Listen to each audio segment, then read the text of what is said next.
Hello dear students, myself Rakesh sir. इसके पहले मैं फिटजी में पढ़ा रहा था। बहुत सालों से पढ़ा रहा हूँ आईआईटी एंड मेडिकल के लिए। बहुत सारे बच्चे आईआईटीज़ एंड आईआईटीज़ में एंड मेडिकल कॉलेज में अभी पढ़ रहे हैं और बहुत सारे पास आउट भी हैं, अच्छे से जगह जॉब कर रहे हैं हाई पैकेज पे।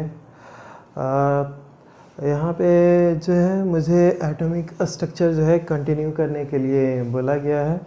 इसके पहले विकार सर बता रहे थे, ठीक है ना, शायद एक क्लास हुआ है उनका, कैथोड रेज ये सब बताए थे। ठीक है, मैं स्टार्ट करता हूँ यहाँ पे एटॉमिक स्ट्रक्चर। तो जो है इसमें हम लोग देखेंगे कैसे क्या होता है और फिर एग्ज़ाम्स में क्या क्या आता है, नहीं आता है, कितने नंबर का आता है, हर कुछ मैं धीरे धीरे सब कुछ आपको बताते चलाऊँगा। ठीक है, तो स्टार्ट करते हैं इसको। देखिए ये बोल रहा है एटॉमिक स्ट्रक्चर, ठीक है ना। एटॉमिक स्ट्रक्चर ये चैप्टर का ही नाम है, तो चैप्टर का नाम है तो मतलब ये बोलना क्या चाह रहा है, इस चैप्टर में बात क्या हम किसकी करेंगे, ठीक है ना। मतलब एटॉमिक स्ट्रक्चर मतलब कि हम लोग एटम के स्ट्रक्चर की बात करेंगे, ठीक है। ये मतलब ये चैप्टर ही जो है एटम की बात कर रहा है, ठीक है। तो मतलब एटम पे हम लोग चैप्टर ही डिस्कस कर रहे हैं, तो ऐसा क्या है एटम में जो हम जो है ना इस पर एक चैप्टर ही पढ़ रहे हैं, ठीक है। तो एटम क्या है, जैसे हम लोग क्या मानते हैं कि कोई भी दुनिया में कुछ भी है वो क्या होगा, एटम से बना होगा, ठीक है। स्टार्टिंग में जो है ना कंसिडरेशन क्या था कि कुछ भी होगा तो एटम से बना होगा। तो दुनिया में कुछ भी है सब जो है एटम से ही बना है, ठीक है। मतलब ये स्टार्टिंग में थिंकिंग था। तो अगर एटम के बारे में अगर हम लोग जान लिए तो इसका मतलब क्या है कि किसी भी ऑब्जेक्ट के बारे में हम लोग बता सकते हैं, उसके प्रॉपर्टी के बारे में, बिहेवियर के बारे में बता सकते हैं। तो ये देखिए हम लोग जो है ना यहाँ पे पढ़ने की कोशिश करेंगे एटॉमिक स्ट्रक्चर मतलब एटम के बारे में। तो हम लोग क्या करते हैं, स्टार्टिंग से इसको देखते हैं। स्टार्टिंग से देखते हैं मतलब कि एटम जो है ना, एटम पहले क्यों आया, उसके बाद फिर आगे क्या प्रोसीजर हुआ, उसको थोड़ा शॉर्ट में जो है ना हम लोग समझने की कोशिश करते हैं कि आखिर ये चीज़ है क्या और क्यों है। ठीक है, तो देखिए सबसे पहले जब एंशिएंट टाइम की बात करेंगे, बहुत पहले, ठीक है, तो उस समय क्या था, किसी को कुछ पता नहीं था क्या होता है दिन दुनिया, कुछ किसी को कुछ नहीं पता, ठीक है। तो धीरे धीरे जो है लोग जीना स्टार्ट किए, खाना पीना सब होने लग गया। उसके बाद फिर अब लोग जो है सोचने लग गया दुनिया कैसे बना है, क्या बना है। तो जो है उसी पे सोचते सोचते लोग जो है पाया कि अगर कोई चीज़ बना है तो उसका स्मॉलेस्ट चीज़, सबसे छोटा चीज़ जिससे मिलके बना होगा, आखिर वो होगा क्या। ठीक है, तो इसी सब जो है सोच विचार में जो है ना एटम जो है टर्म आया।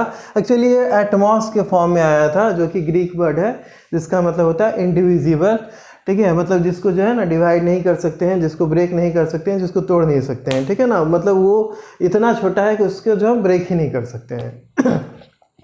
तो स्टार्ट कुछ इस तरह से हुआ एटमॉस से, एटम का, ठीक है। उसके बाद फिर जैसे स्टार्टिंग में चीज़ बोला गया, उसके बाद फिर और भी लोग सोचने लग गए कि अब ऐसा पार्टिकल कोई होता होगा जिससे मिलके क्या होगा, ठीक है ना, बड़ा बड़ा जो है ऑब्जेक्ट बनता होगा हम, ठीक है ना, या फिर दुनिया में कुछ भी एग्जिस्ट कर रहा है वो।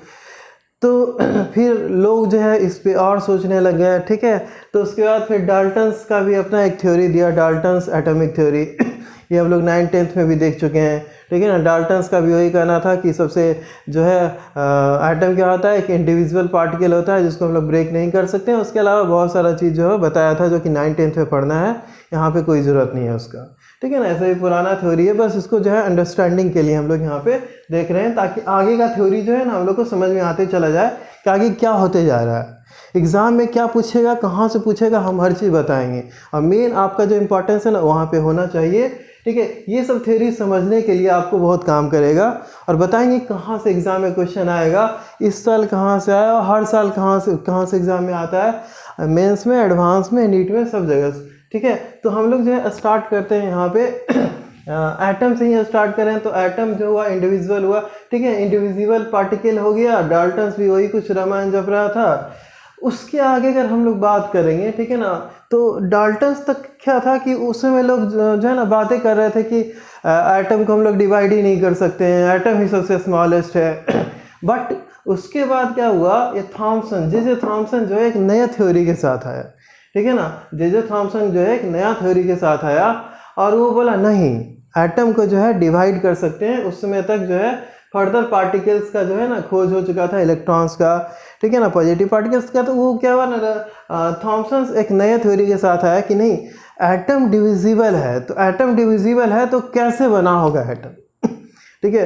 तो थॉमसन का एक अपना मॉडल था जो उस समय दिया, ठीक है ना। इवन सोचिए कि यहाँ पे जो थ्योरी दिया वो गलत था थ्योरी, बाद में वो जो है ना हम लोग बहुत सारा चीज़ आगे देखेंगे तो पता चलेगा ये तो बहुत गलत बताया था, फिर भी थॉमसन को नोबेल प्राइज़ मिला, ठीक है। तो समझ सकते हैं फिजिक्स में इस चीज़ को लेके। तो यहाँ पे क्या है, थॉमसन जो अपना एक मॉडल दिया, ये प्लम पडिंग मॉडल भी इसको बोलते हैं या रेजिंग पडिंग मॉडल भी बोलेंगे, ठीक है। इसमें है क्या, इसको हम लोग एक बार समझने की कोशिश करते हैं यहाँ पे।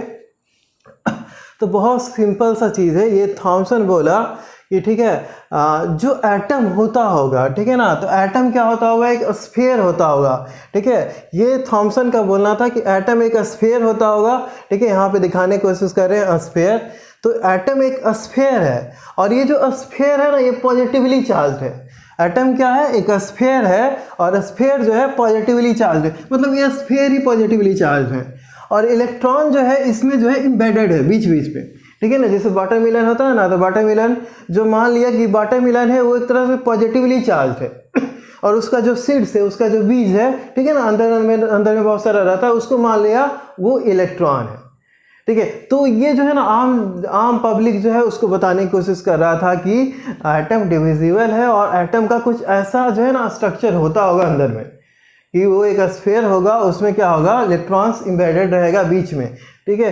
तो यहाँ पे वो बस और फाइनली वो ये कंक्लूड करना चाहता था कि एटम जो होगा इस तरह से होगा कि वो पॉजिटिवली चार्ज स्फीयर होगा, इलेक्ट्रॉन्स उसमें क्या होगा, एम्बेडेड रहेगा और इस तरह से रहेगा कि ओवरऑल सिस्टम जो होगा एक स्टेबल सिस्टम हो।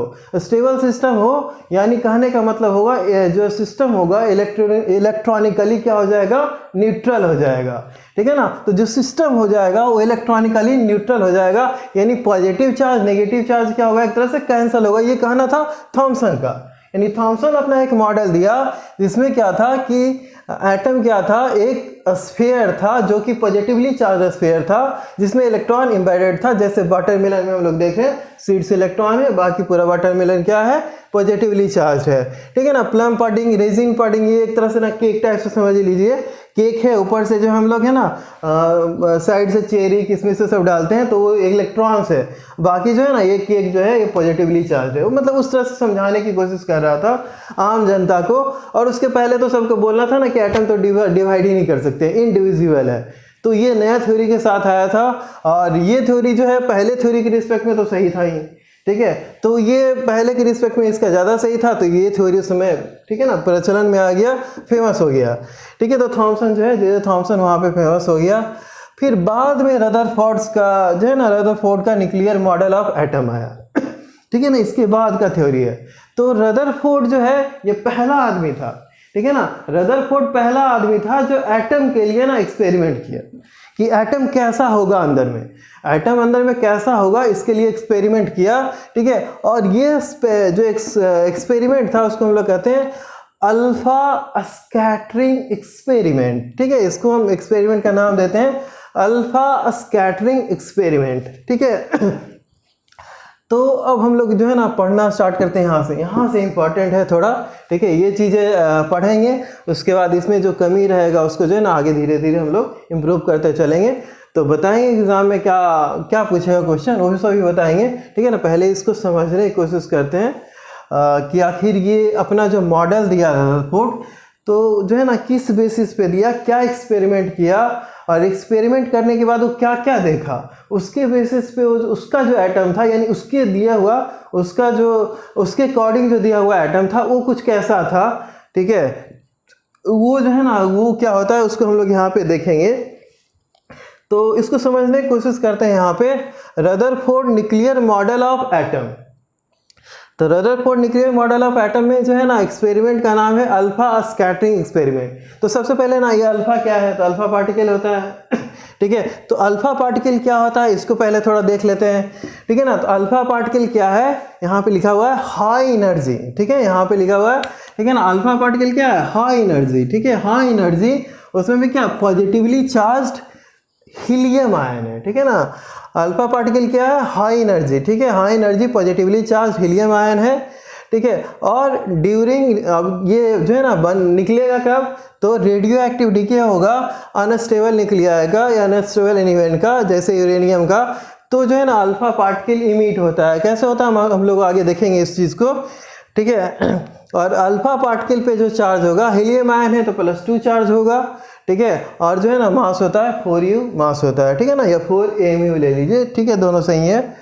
तो ये क्या है ना, एक तरह से हम लोग यहाँ पे देखें कि अल्फा पार्टिकल क्या है, high energy positively charge helium ion है, जो कि अनस्टेबल न्यूक्लियाई जो रहता है, ठीक है, जिसका M/P रेशियो जो होता है वो 1 से ज़्यादा होता है। उसके कारण जो होता है क्या होता है, उसके कारण जो है पार्टिकल जो इमिट होता है उसमें से एक अल्फा पार्टिकल इमिट होगा, जिसका चार्ज +2 होगा और मास 4u होगा। नेक्स्ट हम लोग आते हैं यहाँ पे। अब देखिए एक्सपेरिमेंट में हम लोग कर क्या रहे हैं, इसको हम लोग समझने की कोशिश करते हैं। तो एक्सपेरिमेंट में क्या है, इसमें हम लोग क्या कर रहे हैं ना, a stream of high energy alpha particles, मतलब अल्फा पार्टिकल का जो है ना बहुत सारा पार्टिकल, ठीक है, stream of high energy alpha particles, high energy alpha particle का बहुत सारा, ठीक है।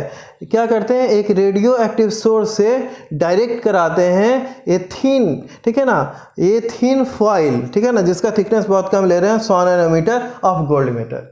मतलब यहाँ पे कहना क्या चाह रहा है कि एक गोल्ड का सीट लिए, ठीक है ना, सोने का, ठीक है ना, सोने का एक सीट लिए, गोल्ड सीट। अब गोल्ड सीट ही क्यों ले रहे हैं ना, इसका भी इसके पास रीजन था। ये कहना चाह रहा था ना कि बिकॉज इसका थिकनेस बहुत कम होगा, थिकनेस 100 नैनोमीटर है, बहुत ही कम है, इसलिए हम इस गोल्ड सीट को यूज़ कर रहे हैं। गोल्ड सीट जैसे, ठीक है ना, मान लेते हैं एक सीट है, तो इस तरह से एक सीट ले लिए, ये सीट है, ये मान लिए, ठीक है ना, गोल्ड सीट है, ठीक है, सोने का ये सीट हो गया मेरा, ठीक है। अब यहाँ पे क्या कह रहा है कि इस सीट पे, ठीक है ना, इस पे क्या कह रहा है, किसका जो है ना अटैक करवा रहा है, अल्फा पार्टिकल का अटैक करा रहा है इस सीट पे। तो अब ये कैसे अटैक कराएगा, इस चीज़ को हम लोग यहाँ पे थोड़ा सा समझते हैं। तो देखिए सबसे पहले क्या है यहाँ पे कि हम लोग क्या कर रहे हैं, एक अल्फा पार्टिकल इमिट कराएंगे, तो यूरेनियम से इमिट होता है, तो ये सब रेज होता है, डेंजरस होता है, इसीलिए हम लोग क्या करते हैं, बहुत ही प्रिकॉशन रखना है यहाँ पे। तो एक बाल्ड जो है ना, बाल्ड सरफेस लेते हैं, चारों तरफ से पूरा कवर्ड रहता है, ठीक है, हाईली कवर्ड रहता है, 3-4 फेज में रहता है, मतलब कि एक तरह से पावर प्लांट में जो होता है, न्यूक्लियर पावर प्लांट में, उस तरह से पूरी तरह से कवर अप रहेगा। दुनिया का ऑलमोस्ट जितना सबसे ज़्यादा सेफ प्लेस बनाने की कोशिश करते हैं, वो उसमें से एक सेफ प्लेस, ठीक है ना, ये सब होता है। तो अब देखिए इसमें हुआ क्या, यहाँ पे क्या करते हैं कि जैसे यहाँ पे क्या हुआ, मेरे पास क्या था, यूरेनियम, सपोज कीजिए यूरेनियम मेरे पास है, तो यूरेनियम पे क्या किए, न्यूट्रॉन को जो है ना, न्यूट्रॉन का अटैक कराए, तो यहाँ पे अल्फा पार्टिकल इमिट हुआ। तो यहाँ से अल्फा पार्टिकल जो इमिट हुआ, तो बहुत सारा अल्फा पार्टिकल यहाँ से इमिट होगा, ठीक है। यहाँ पे जो है थोड़ा सा गैप रखे, ठीक है ना, तो यहाँ पे जो है, यहाँ से बहुत सारा अल्फा पार्टिकल जो है इमिट हो रहा है, ठीक है। इसको हम लोग नीचे दिखाएंगे, इस पर बात करेंगे। अब हम लोग क्या कर रहे हैं ना यहाँ पे कि ये जो गोल्ड का सीट होगा, क्या होगा, बहुत सारे एटम से बना होगा। तो मान ले रहे हैं इसमें एक एटम ये है, छोटा सा एटम, ठीक है ना, गोल्ड का सीट है, तो उसमें क्या होगा, बहुत सारे एटम से बना होगा। तो मान ले रहे हैं इसमें जो एक एटम है, ये छोटा सा एटम है, ठीक है। अब ये जो छोटा सा एटम है ना, इसी को हम बड़ा दिखा रहे हैं यहाँ पे। ये जो छोटा सा एटम है, इसको यहाँ पे बड़ा दिखाने की कोशिश कर रहे हैं, ताकि आपको समझ में आए कि यहाँ पे हो क्या रहा है। तो यहाँ पे जो है, अब क्या हुआ ना, अल्फा पार्टिकल इमिट किया, तो क्या हुआ ना, अब हम लोग यहाँ पे चेक कर रहे हैं कि इस अल्फा पार्टिकल का एटम पे अटैक होगा, तो ये क्या होगा, यहाँ पे कैसे होगा। तो मतलब कि क्या समझेंगे यहाँ पे, कैसे समझेंगे। तो यहाँ पे क्या होता है, एक जिंक सल्फाइड का एक यहाँ पे जो है ना सीट होता है, इसके जस्ट पीछे यहाँ पे कवर अप रहता है जिंक सल्फाइड का,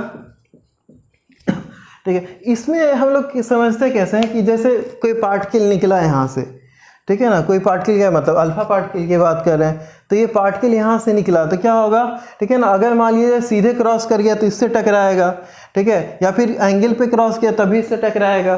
तो क्या होगा ना, इससे टकराएगा तो एक लाइट देगा, तो हम लोग समझ जाएंगे, ठीक है ना, कि वो सीधे गया तो स्ट्रेट में टकराया या रिफ्लेक्ट करके टकराया, तो हम लोग को आइडिया लग जाएगा कि ये रे कैसे जा रहा है।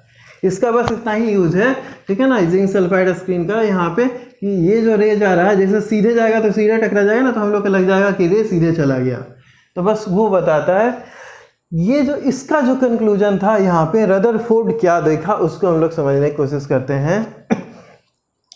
तो रदरफोर्ड यहाँ पे क्या देख रहा है कि यहाँ से एटम, यहाँ से जो है अल्फा पार्टिकल निकल रहा है, और वो क्या देख रहा है, जैसे हम लोग क्या था ना कि ये जो रे था, ठीक है, ये बहुत सारा रे यहाँ से निकल रहा है, ठीक है ना, बहुत सारा, तो बहुत सारा रे निकल रहा है, और ये एटम क्या है, बहुत छोटा है, ठीक है ना, तो इसको बड़ा दिखा रहे हैं। तो जब बड़ा दिखाएंगे ना तो ये सब रे जो होगा ना करीब करीब पैरेलल दिखेगा इस तरह से, ठीक है। ये बहुत छोटा जो है ना, इसको हम थोड़ा सा बड़ा कर रहे हैं, जैसे ये एटम को बड़ा किया ना तो रे करीब करीब जो है ना पैरेलल इस तरह से निकलता हुआ दिखाई देगा। तो अब इस तरह से निकलता हुआ दिखाई देगा, तो कुछ कैसे अब हम लोग यहाँ पे देखेंगे। देखिए, तो यहाँ पे जो रे पकड़ेंगे ना, 3 तरह का जो है मेरे पास यहाँ पे दिख रहा है जो अल्फा पार्टिकल निकल रहा है। तो एक तरह का जो है ना ये वाला, यहाँ पे एक तरह का ये पार्टिकल निकला, ठीक है, जैसे यहीं पे देख रहे हैं ये पार्टिकल यहाँ पे निकला और ये सेंटर से टकराया, ठीक है, यहाँ से गया, यहाँ पे टकराया, फिर वापस आ गया, ठीक है ना। एक पार्टिकल ऐसा दिख रहा है यहाँ पे, कुछ पार्टिकल ऐसा दिख रहा है जो यहाँ पे गया ऐसे, और जो है ना यहाँ से जो है डाइवर्ट कर गया, खुद पता नहीं चल रहा है क्यों, ठीक है। तो यहाँ से गया, यहाँ पे डाइवर्ट कर गया, कुछ रे ऐसा है, और कुछ रे जो है बहुत सारा जो है सीधे गया, सीधे सीधे क्रॉस कर गया। तो मतलब रदरफोर्ड जो है ना ऐसा ऑब्जर्व किया, ठीक है, कि कुछ रे जो है थोड़ा डिफ्लेक्ट कर जा रहा है, जैसे यहाँ पे देख रहे हैं, एक रे जो है बहुत सारा रे में एक रे जो है जैसे ही टकराया वैसे ही वापस आ गया, और मैक्सिमम रे जो है सीधे जो है ना क्रॉस कर गया। तो यहाँ पे क्या है कि अब हम लोग जो है ना क्या समझेंगे, तो इसका ऑब्जर्वेशन देखते हैं जो रदरफोर्ड जो है ना जो ऑब्जर्व किया। तो ऑब्जर्व जो किया यहाँ पे ऑब्जर्व क्या किया कि most of the alpha particle pass through the gold foil undeflected, मतलब मैक्सिमम अल्फा पार्टिकल जो है गया और सीधे क्रॉस कर गया, ठीक है ना, उसको कोई नहीं रोक रहा है, गया सीधे सीधे क्या हो गया, क्रॉस कर गया मैक्सिमम अल्फा पार्टिकल्स। दूसरा जो मेन ऑब्जर्वेशन था इसका कि a small fraction of alpha particle was deflected by a small angle, ठीक है, कह रहा है कि a small fraction of alpha particle, यानी कुछ अल्फा पार्टिकल जो होगा, ठीक है ना, वो क्या कर रहा है, रिफ्लेक्ट कर जा रहा है ऐसे, ठीक है। ये दूसरा ऑब्जर्वेशन था इसका। तीसरा जो ऑब्जर्वेशन था, बहुत कम alpha particle, very few alpha particle, करीब करीब 20,000 में एक पार्टिकल जो है बाउंस बैक कर जा रहा है, जिस ठीक है ना, जिस एंगल से टकराया ठीक सिमिलरली जो है ना अपोजिट डायरेक्शन में वापस आ गया। तो करीब करीब 20,000 20,000 में एक पार्टिकल जैसे से टकराया वैसे ही क्या हो गया, वापस आ गया, ठीक है। तो ये उसका ऑब्जर्वेशन था। अब इसके बेसिस पे वो क्या समझा यहाँ पे, ठीक है, हम लोग को यहाँ पे इस चीज़ को समझना है। तो यहाँ पे देखिए सबसे पहले क्या है, ये जो पार्टिकल मेरा यहाँ से जा रहा है अल्फा पार्टिकल है, ठीक है, तो अल्फा पार्टिकल क्या है, ठीक है ना, हीलियम आयन है, ठीक है, हीलियम आयन है। तो हीलियम आयन क्या हो गया, पॉजिटिवली चार्ज। तो अगर ये पार्टिकल पॉजिटिवली चार्ज है और इसके कारण क्या है, रिफ्लेक्ट हो जा रहा है, तो यहाँ पे क्या होगा, कोई पॉजिटिवली चार्ज होगा, ठीक है। वो अपना जो है ना ऑब्जर्व कर रहा है कि आखिर मतलब हो क्या रहा होगा उस वहाँ पे। तो ये देखा कि हीलियम जो है पॉजिटिवली चार्ज है, तो ये क्या होगा, ये भी पॉजिटिवली चार्ज होगा, ठीक है। तो ये उसका जो है ऑब्जर्वेशन था। अब आगे वो देखता है रिफ्लेक्ट कर जा रहा है, इसलिए जो है ना पॉजिटिवली चार्ज है, और यहाँ पे देख रहा है कि मैक्सिमम पार्टिकल जो है ना सीधे सीधे गया और जो है ना यहाँ से आया और सीधे सीधे क्या हो गया, क्रॉस कर गया। तो मैक्सिमम पार्टिकल सीधे सीधे आया और क्रॉस कर गया, यानी कि वो समझ रहा है कि इसका जो है ना मैक्सिमम जगह जो है, इस एटम का मैक्सिमम जगह क्या है, खाली है, कुछ है ही नहीं वहाँ पे, यानी यहाँ पे जो है मैक्सिमम जगह खाली है, ठीक है। बीच में जो है कुछ है जो क्या कर रहा है, रिफ्लेक्ट कर दे रहा है। ये जो सेंटर पे पॉजिटिव चार्ज होगा, ये पार्टिकल जैसे ही इधर जाएगा इसको उसी जो है ना एंगल में सीधे बाउंस बैक कर देगा पीछे की ओर। तो इसका ये कुछ इस तरह से ऑब्जर्वेशन है कि कुछ पार्टिकल जो है जा रहा है तो सीधे मतलब 20,000 में एक पार्टिकल रिफ्लेक्ट कर रहा है, कुछ डिफ्लेक्ट कर रहा है, और जो है ना कुछ मैक्सिमम जो है सीधे चला जा रहा है। तो इसके बेसिस पे पता चला, ये जो है ना अपना यहाँ पे थीसिस बनाया कि मैक्सिमम जो यहाँ पे पार्टिकल है, ठीक है ना, वो पॉजिटिवली चार्ज है, उस इस एटम के सेंटर पे है, जिसका कि वो बोल रहा है कि वो न्यूक्लियस होगा, ठीक है। एक नाम दे दिया कि यहाँ पे क्या होगा, ये न्यूक्लियस होगा, ठीक है, यहाँ पे न्यूक्लियर मॉडल ऑफ एटम भी हम लोग देख रहे हैं, ठीक है ना। तो वो बोल रहा है कि यहाँ पे क्या होगा, न्यूक्लियस होगा, ठीक है। तो ये उसका कहना था कि मैक्सिमम जो चार्ज पार्टिकल होगा, जो भी पार्टिकल होगा वो क्या होगा, सेंटर पे होगा, और बाकी जगह क्या होगा, खाली हो जाएगा, पूरा क्या होगा, खाली होगा, ठीक है। उसके बाद है ना, फाइनली जब अपना एटम का थीसिस दिया कि एटम एक्चुअली होगा कैसा, ठीक है, कुछ थ्योरी बाद में भी ऐड किया गया, मतलब कि ऐसे तो मेन अपना सब कुछ बता दिया, लेकिन कुछ चीज़ें बाद में आया जो है ना, वो जस्टिफाई कर रहा था उसको। तो एक्चुअली इसका एटम का थ्योरी था क्या, वो उसको हम लोग समझते हैं। वो कैसे आया, एक्सपेरिमेंट करके, अल्फा स्कैटरिंग एक्सपेरिमेंट, पहला आदमी था जो एक्सपेरिमेंट किया था एटम के लिए। तो यहाँ पे देखिए ये कुछ पॉइंट्स अपना बता रहा है एटम के लिए। पहला पॉइंट बताया कि एटम जो है consist of a tiny positively charge nucleus at its centre, ठीक है। मतलब बोल रहा है कि एटम जो होगा उसमें क्या होगा, बहुत छोटा पॉजिटिवली चार्ज न्यूक्लियस होगा सेंटर पे, जो हम बता रहे हैं यहाँ पे, ठीक है। पहला चीज़ ये बताया। उसके बाद बोला जो मास होगा न्यूक्लियस का जो मास होगा, ये देख रहा है कि मैक्सिमम पार्टिकल क्या है, न्यूक्लियस पे है, तो जो मास होगा इस एटम का न्यूक्लियस के मास के कारण होगा, ठीक है। तो ये बोला कि मास ऑफ द न्यूक्लियस होगा, ये क्या होगा, due to protons and some other neutral particles, ठीक है। तो मास होगा, यहाँ पे देखा कि न्यूट्रॉन का जो ही मास आ रहा है उससे ज़्यादा आ रहा है एटम का मास, तो वहाँ पे उसको लगा कि कोई और भी न्यूट्रल पार्टिकल होगा, क्योंकि पॉजिटिवली चार्ज पार्टिकल रहता तो पता चल जाता, तो कोई और न्यूट्रल पार्टिकल होगा। बाद में फिर न्यूट्रॉन का खोज हुआ, तो वो न्यूट्रल पार्टिकल जो था न्यूट्रॉन था, ठीक है। तो वो बोला each having mass nearly equal to the mass of proton, मतलब जो नया पार्टिकल होगा न्यूट्रल पार्टिकल, उसका मास ऑलमोस्ट क्या होगा, प्रोटॉन के मास के बराबर होगा, ठीक है। तो ये देखिए, ये मास ऑफ प्रोटॉन है 1.67262 इंटू 10⁻⁻27 kg। ये मास ऑफ न्यूट्रॉन है 1.67495 इंटू 10⁻⁻27 kg, ठीक है। यहाँ तक क्या है ना, दोनों सेम है, थोड़ा सा अंतर है दोनों में, ठीक है। ज़्यादा किसका है, न्यूट्रॉन का। तो दोनों का मास नियरली क्या होता है, सेम होता है, लेकिन जो है ना एग्जाम में इस तरह से कंफ्यूज करे तो कंफ्यूज नहीं होना, न्यूट्रॉन का मास ज़्यादा होता है प्रोटॉन से, स्लाइटली ज़्यादा होता है लेकिन ज़्यादा होता है, ठीक है। इस तरह से जो है ना मल्टीपल क्वेश्चंस में कंफ्यूज कर सकता है। 4 ऑप्शन दिया, उसमें से एक इस तरह से पूछ दिया, तो इक्वल नहीं होता है। न्यूट्रॉन का मास क्या होता है, ज़्यादा होता है प्रोटॉन से, और इलेक्ट्रॉन का मास तो बहुत कम होता है, ठीक है ना, 9.1 इंटू 10⁻31 kg, तो बहुत कम होता है ये दोनों के रिस्पेक्ट में। तो यहाँ पे क्या था, पहला पॉइंट तो देख लिए, टाइनी पॉजिटिवली चार्ज न्यूक्लियस है। दूसरा पॉइंट देख लिए, ठीक है ना, कि मास, जो न्यूक्लियस का मास होगा वो प्रोटॉन और कोई न्यूट्रल पार्टिकल के कारण होगा, जो कि न्यूट्रॉन है, और न्यूट्रॉन का मास प्रोटॉन के मास से क्या होगा, ज़्यादा होगा। उसके बाद जो है ना, यहाँ पे एक टर्म इंट्रोड्यूस कर रहे हैं, प्रोटॉन और न्यूट्रॉन। प्रोटॉन और न्यूट्रॉन दोनों को कलेक्टिवली एक साथ मिलकर हम लोग बोलते हैं न्यूक्लियॉन्स, ठीक है। कहीं पे न्यूक्लियॉन्स लिख रहा है, कहने का मतलब प्रोटॉन भी बता रहा है, न्यूट्रॉन भी बता रहा है, यानी बता रहा है कि टोटल नंबर ऑफ न्यूक्लियॉन्स किसी एटम का, यानी उस एटम का टोटल प्रोटॉन और उस एटम का टोटल न्यूट्रॉन आपको बता रहा है, ठीक है।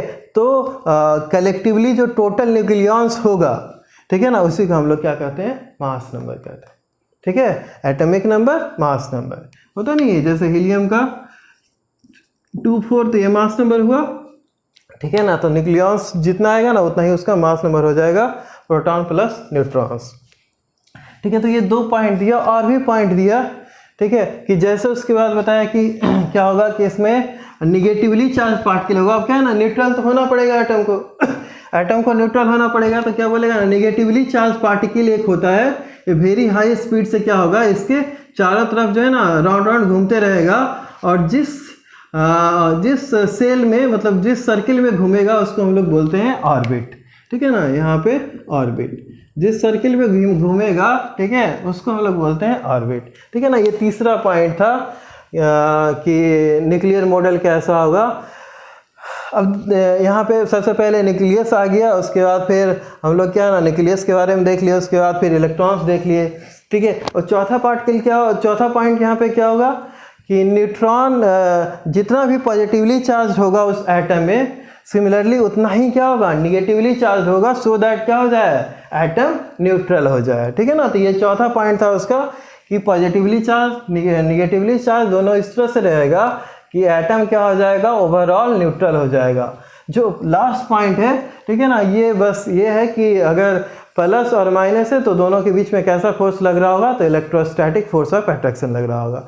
तो दोनों प्लस और माइनस के बीच में जो है ना चार्ज है, तो उसके बीच में इलेक्ट्रोस्टैटिक फोर्स ऑफ अट्रैक्शन लग रहा होगा। अब जैसे हम लोग के पास था ना ये थ्योरी है, तो यहाँ पे बहुत सारे बच्चे का कुछ कुछ डाउट आता है इस थ्योरी में।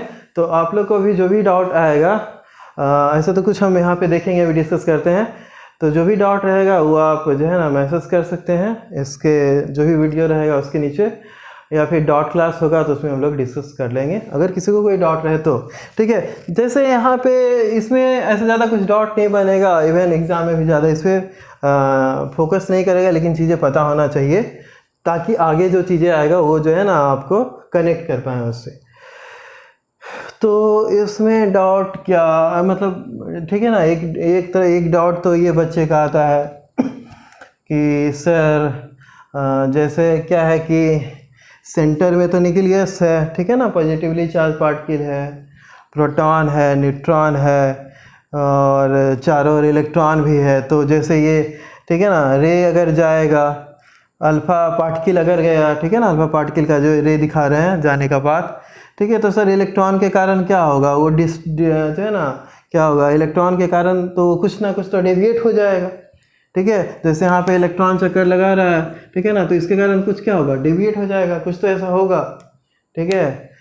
तो ये एक जो है ना डाउट बच्चे का आता है, बहुत लोग जो है ना पूछते हैं, सोचते हैं इसके बारे में, तो कि अगर ऐसा चल रहा है तो क्या क्या वहाँ पे और चीज़ें होगा। तो ये एक डाउट है, तो इसका आंसर क्या होगा, किसी को आइडिया आपसे, ठीक है ना, आपको बताना है, नेक्स्ट क्लास में जो है उसको बताएंगे, ठीक है। तो मेरा काम जो है आपको सब चीज़ समझा देना, उसके बाद सिस्टमेटिक हर चीज़ लिखा देना, दोनों काम है, ठीक है। तो मेरा जो यहाँ पे मैंने जो भी पढ़ाया, तो सबसे पहले एटमॉस, ठीक है ना, एटम क्या होता है, तो एटम इंडिविजुअल होता है, ये सब हो गया, डाल्टन थ्योरी, ये सब कुछ नहीं लिखना है, थॉमसन्स मॉडल में भी कुछ नहीं लिखना, अगर लिखना चाहते हैं तो ये डायग्राम बना ले बस, और कुछ नहीं लिखने का ज़रूरत है, कहीं कुछ नहीं पूछेगा। Rutherford's nuclear model of atom, इसमें लिखना है, ठीक है ना, इसको थोड़ा सा लिखेंगे हम लोग। तो इसमें जो है ठीक है, अगर अभी तक कोई नहीं लिख रहे हैं तो ठीक है ना, अब आप लिखना स्टार्ट कर दीजिए, वीडियो को पॉज करके एक बार हम पढ़ देते हैं फिर से, और इसको लिख लेना। तो हम इसको एक बार पढ़ दे रहे हैं, ठीक है। Alpha particles are high energy positively charge helium ions emitted during the radioactive decay of unstable elements such as uranium +2 charge and 4u mass। हो सकता है छोटा जो है ना लिखा हो तो दिखे नहीं किसी को, इसलिए पढ़ दे रहे हैं। A stream of high energy alpha particles जो है from a radioactive source was directed at a thin foil thickness दिया हुआ है करीब करीब 100 nanometre of gold metal. Observation में है पहला point, most of the alpha particle pass through the gold foil undeflected. दूसरा पॉइंट जो है इसमें small fraction of alpha particles was deflected by a small angle. Third point है very few alpha particles 20,000 in 1 bounced back, that is where deflected by nearly 180 degree. ठीक है ना, ये observation था उसके अनुसार, ठीक है, वो देखा कि अधिकांश जगह खाली है, उसके बेसिस पे ना अपना एक मॉडल दे दिया। तो मॉडल हम लोग लिखेंगे nuclear model of atom of Rutherford. ठीक है, और उसके बाद है पहला point, an atom consist of a tiny positively charge nucleus at its centre, ये सही लिखा दिख रहा होगा सबको। दूसरा पॉइंट लिखेंगे mass of the nucleus is due to the protons and some other neutral particles. ठीक है ना, ये लिख लेंगे कॉल्ड न्यूट्रॉन्स, चैडविक इसका खोज किया था। Each having mass nearly equal to mass of proton. उसके बाद प्रोटॉन प्लस न्यूट्रॉन ये भी लिख लेंगे, और मास ऑफ ठीक है ना प्रोटॉन और न्यूट्रॉन लिख लेंगे। उसके बाद ये फिगर भी बना लेंगे। ठीक है, इसके आगे जो पॉइंट है ना, इसके आगे का पॉइंट हम लिखा दे रहे हैं यहाँ पे।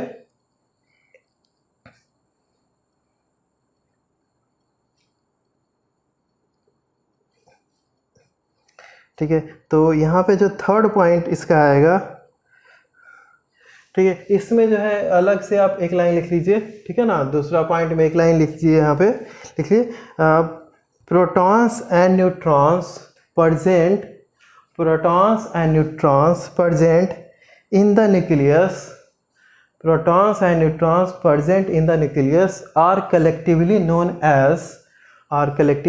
as nucleons। ठीक है ना, यहाँ पे लिखा हुआ है, वर्ड में लिखा दिए, ठीक है, आर नोन एज न्यूक्लियॉन्स। उसके बाद यहाँ पे आगे उसी में एक पॉइंट और लिखेंगे, the total number of nucleons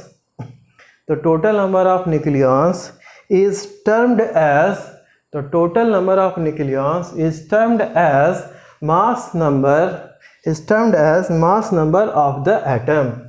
total number of nucleons is termed as mass number of the atom, जो यहाँ पे लिखे हैं, ठीक है। उसके बाद थर्ड पॉइंट यहाँ पे लिखेंगे, बी था ना, इसके बाद नेक्स्ट सी पॉइंट लिखेंगे।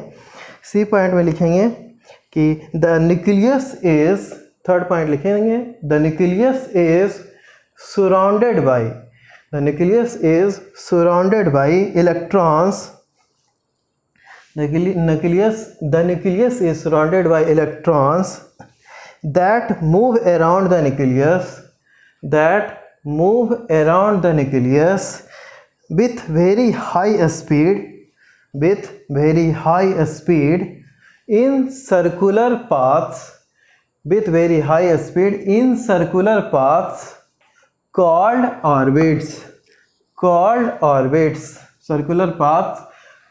orbits। ठीक है ना। इसका नेक्स्ट पॉइंट लिखेंगे, the total positive charge.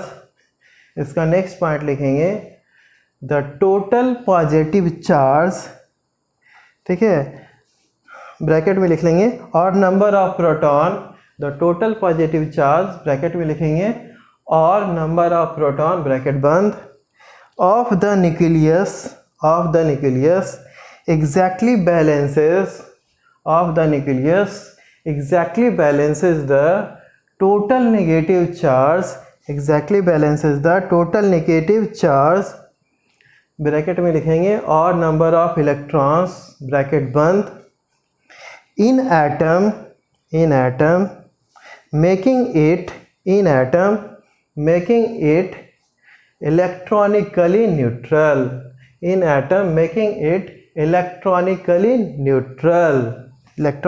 neutral, ठीक है।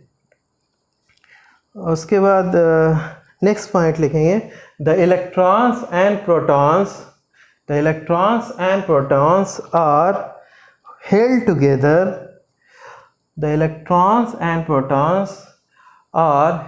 together by electrostatic force of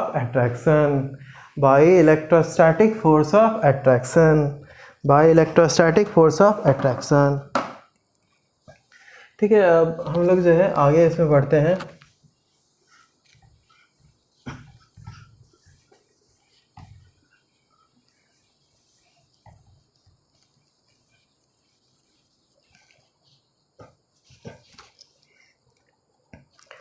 ठीक है, अब जैसे ये थ्योरी था, ठीक है, तो स्टार्ट किए, तो स्टार्ट में भी जो है ना, हम लोग एटम को डिफाइन किए, इंडिविजुअल है तो उसका भी जो है ना, उसमें भी कुछ कमी था, तो उसको सुधार करके फिर डाल्टन्स आया, तो इंडिविजुअल के साथ साथ बहुत सारा चीज़ बताया, ठीक है ना, उसमें भी बहुत सारा डिमेरिट्स था, तो उसके बाद फिर नया थ्योरी आया थॉमसन्स का, ठीक है ना, उसमें भी कमी था, उसको सुधार करके फिर नया थ्योरी आया, ठीक है, रदरफोर्ड का।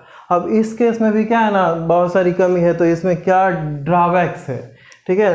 तो ड्रॉबैक्स क्या है, इसको हम लोग यहाँ पे थोड़ा समझते हैं। ड्रॉबैक्स क्या है, इसको हम लोग यहाँ पे समझते हैं, ड्रॉबैक्स, ठीक है। तो ड्रॉबैक्स यहाँ पे क्या है, तो हम लोग क्या देख रहे हैं कि अल्फ़ा पार्टिकल जो है अटैक किया गोल्ड न्यूक्लियस फाइल पे, उसके बाद फिर जो है ये सब चीज़ें हो रहा है, तो उसके बेसिस पे न्यूक्लियर मॉडल आ गया। तो अब यहाँ पे जो है ये जो मॉडल दिया गया, तो उसमें कमी क्या है, इसको हम लोग समझते हैं, ठीक है।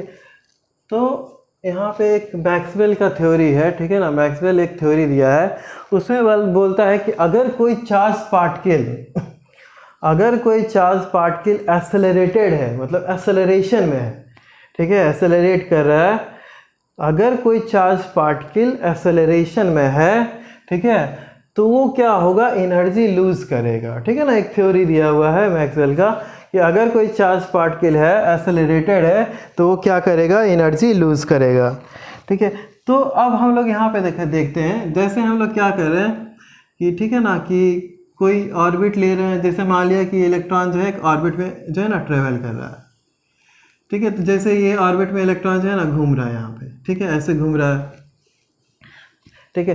तो अगर मान लिया जाए कांस्टेंट स्पीड से भी घूमेगा इसमें, ठीक है ना, तो यहाँ पे जैसे कांस्टेंट स्पीड से मान लीजिए v से जो है ना घूम रहा है, तो क्या है यहाँ पे जो है ना डायरेक्शन इधर है, यहाँ पे डायरेक्शन क्या है इधर, हर पॉइंट पे क्या है डायरेक्शन चेंज कर रहा है।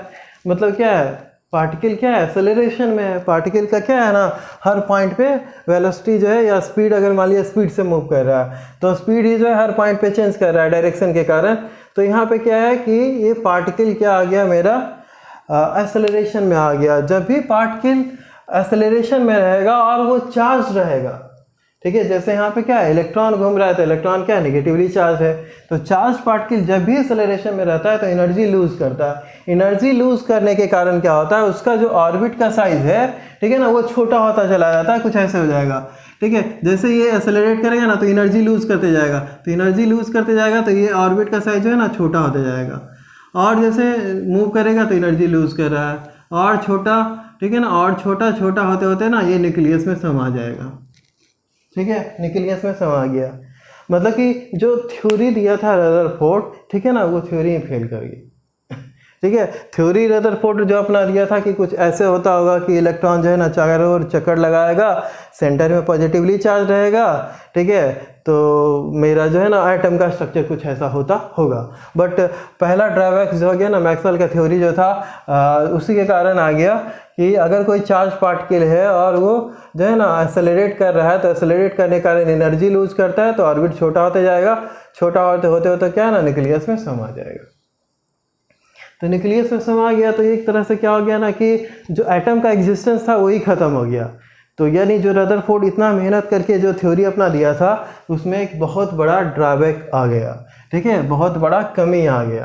तो ये पहला पॉइंट था। इसका दूसरा पॉइंट कमी, ठीक है ना, ड्रॉबैक का दूसरा पॉइंट क्या हो सकता है, तो जैसे अगर हम लोग देखें यहाँ पे कि जैसे मान लेते हैं ये एटम है, ठीक है ना, एक इस तरह से मान ले रहे हैं ये एटम है, ठीक है। तो यहाँ पे मान लेते हैं कि इलेक्ट्रॉन है ये। तो अभी हम लोग क्या कर रहा था ना कि इलेक्ट्रॉन घूम रहा है, ठीक है, इलेक्ट्रॉन जो है एक पाथ में एक ऑर्बिट में घूम रहा है। तो अब हम लोग मान लेते हैं ठीक है चलो घूम रहा था तो न्यूक्लियस में समा गया तो उसको हटा देते हैं, ठीक है ना, वो नहीं मानते हैं। हम मान लेते हैं कि अब इलेक्ट्रॉन जो है ना यहीं पे है, नहीं घूम रहा है, ठीक है, इलेक्ट्रॉन यहीं पे स्टैटिक है घूमेगा ही नहीं। तो अब क्या होगा ना, अब तो ये पॉजिटिवली चार्ज है, सीधे क्या करेगा, इसको खींच लेगा, ठीक है, ये पॉजिटिवली चार्ज है निगेटिवली चार्ज है, दोनों अट्रैक्ट करेगा, सीधे खींच लेगा, ठीक है ना। ये न्यूक्लियस इलेक्ट्रॉन जो है न्यूक्लियस में समा जाएगा, एटम का एग्जिस्टेंस खत्म हो जाएगा, ठीक है। तो इस केस में भी जो है ना एटम का एग्जिस्टेंस खतरे में है, मतलब पॉसिबल नहीं है कि वो एटम एग्जिस्ट कर पाएगा, ठीक है। तो यहाँ पे एटम का एग्जिस्टेंस जो हो जाएगा फेल कर जाएगा। तो पहला जो ये था ड्रॉबैक्स कि इसमें क्या हो गया कि इलेक्ट्रॉन जो है न्यूक्लियस में समा जा रहा है मैक्सवेल थ्योरी के कारण, Maxwell of electromagnetic theory of Maxwell के कारण। इसमें भी क्या है, अगर स्टैटिक रखेंगे तो जो है न्यूक्लियस में समा जाएगा, ठीक है। तीसरा जो यहाँ पे डिमेरिट इसका है, थर्ड डिमेरिट जिसकी बात करेंगे, थर्ड डिमेरिट इसका ये है कि जैसे क्या है ना कि ये तो बोल रहा है कि इलेक्ट्रॉन जो है ऑर्बिट में घूम रहा है, ठीक है, तो वो